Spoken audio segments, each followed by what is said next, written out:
Good morning family, welcome back to the Prius blog. আজকে আবার একটা নতুন দিনে নতুন একটা ব্লগ নিয়ে চলে এসেছি।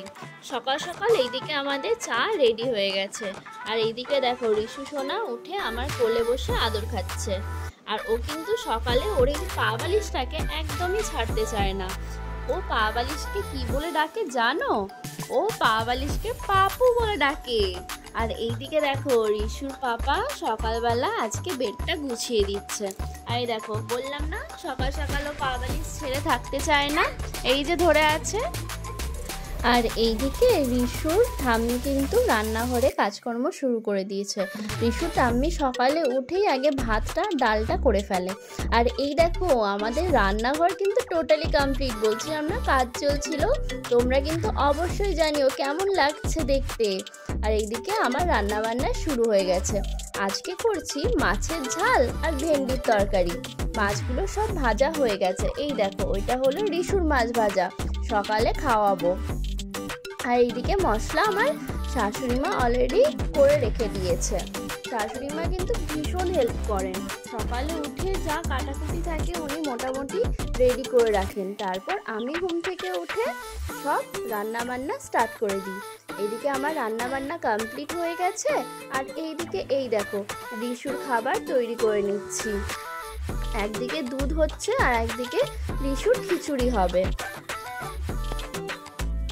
সব রকম সবজি দিয়ে খিচুড়িটা খেতে কিন্তু রিশু খুব ভালোবাসে। আর এইদিকে তোমাদের দাদা ভাই খেতে বসে গেছে, ওর অফিস যাওয়ার টাইম হয়ে আসছে। আর এই যে এইদিকে আমার টিফিন সমস্ত কিছু প্যাক করা হয়ে গেছে।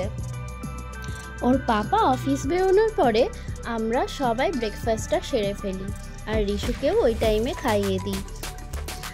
রিশু এখন গেছে ওর জেঠুর সাথে, পাশাপাশি আমাদের সব রিলেটিভরা থাকেন, মানে আমার বাবার ভাইরা সব, মানে আমার শ্বশুর মশাইয়ের ভাইরা সব পাশাপাশিই থাকেন। সেক্ষেত্রে ও না খুব কম বাড়িতে থাকে, একবার জেঠুর কাছে দৌড়াই তো একবার কাকায়ের কাছে দৌড়াই, এইরকমই চলতে থাকে। মানে ঘরে ওকে সকাল থেকে পাওয়া খুব মুশকিল হয়ে যায়। ওই যতটুকু খাওয়ানোর টাইমে আনি, তারপর আবার ছুটতে পালায়। যে যখন বেরোই তখনই তার সাথে কখনো বাজার চলে যায়, তো কখনো সামনে দোকানে ঘুরতে চলে যায়। এইদিকে রিশুর পাপা অফিস বেরোচ্ছে। তারপরে আমি শাশুড়ি মাকে একটু ছাতু গুলে দিয়েছিলাম। উনি সকালবেলা আজকে বললেন ছাতু খাবেন, তাই ওনাকে সকালে ছাতু গুলে দিয়েছি। আর ওইদিকে দেখো উনি রিশুকে ঘরে কোনো মতেই আনতে পারছেন না। রিশু বাইরেই খেলবে, ও ঘরে আসতেই চায় না। তোমরা আগেও দেখেছো ভিডিওতে, আর আজকেও দেখো, ওই দেখো মানে ওকে কোনো রকমভাবে আনা যাচ্ছে না ঘরের মধ্যে। তারপর বাড়িতে এনে রিশুকে খাইয়ে স্নান করিয়ে দিয়েছিলাম। তারপর রিশুকে একটুখানি ফলের রস খাওয়াই। এই যে দেখেছো ফলের রস ওর খাওয়া হয়ে গেছে। আর এখানে ফলগুলোকে নিয়ে ও দুষ্টুমি করছে। ও নাকি নিজে ফলগুলোর রস বানাবে, তাই সেই চেষ্টা করতে করতে আমার ঘরের অবস্থা কি করেছে দেখো। রিশু এখন মোটামুটি সব কথাই শিখে গেছে।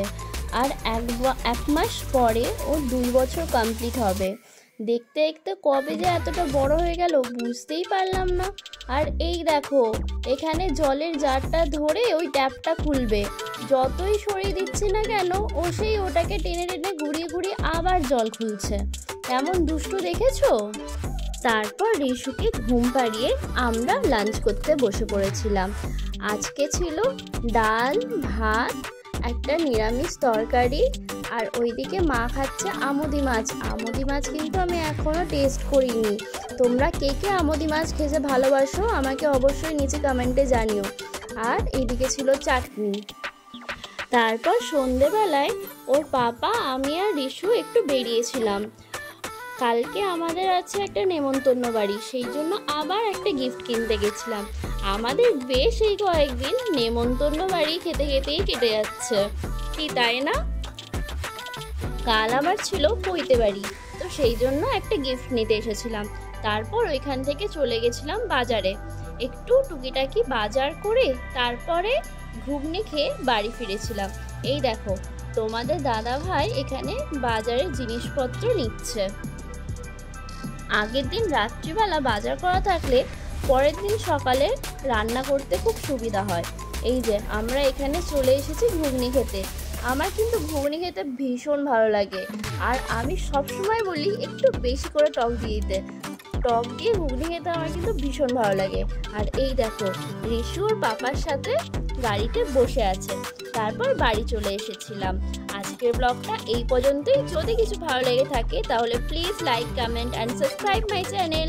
টাটা।